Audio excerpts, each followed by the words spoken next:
Hey guys, it's Andrew here from Change Body Transformation. Today we're going to talk a little bit about your posture. We're going to focus on tight hip flexors and the problems it can cause you throughout the rest of your body. The majority of people have really tight hip flexors. If you're sitting down at a desk, working, not really standing up too much, chances are they're getting tighter. About 90% of people have tight hip flexors and can benefit from some sort of stretching through that area. Now, excuse my drawings. The first photo, the first image, I should say, or first drawing is of a person with normal posture. They have normal proportions. Their hips are the hip flexors and quads are the right length. Their hamstrings, quads, abs are a normal length, and their rectus spinae sit normally. The second person here has what we call posterior pelvic tilt.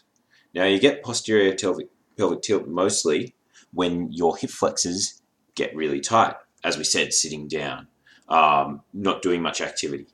As soon as they start to get tight, what happens is these muscles, your hamstrings and your glutes, get longer, which makes it much harder for them to activate. So if you have trouble activating your glutes, it's probably got something to do with having tight hip flexors. And the way that you can fix this is that you really have to focus when you're training and when you're running to be striking on the side of your foot and your heel.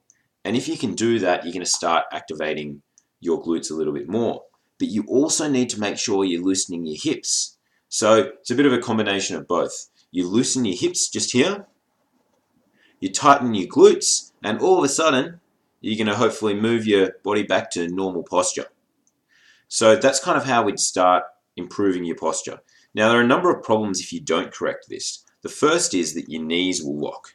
And if your knees are locked, see how your body's over the top, which is going to make that joint there really straight? It means that you have less give in your knees and you have greater chance of being injured.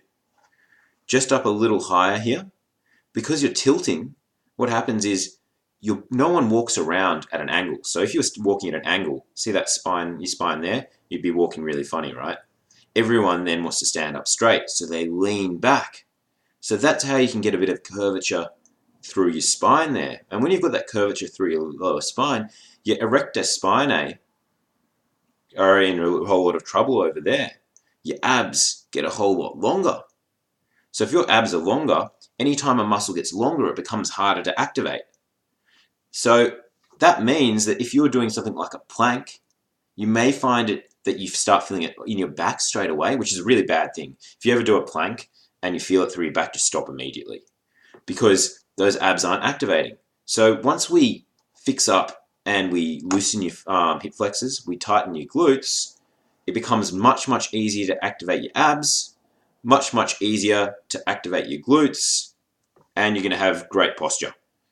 Guys, if you have any questions, feel free to flick me an email, andrew@changebodytransformation.com.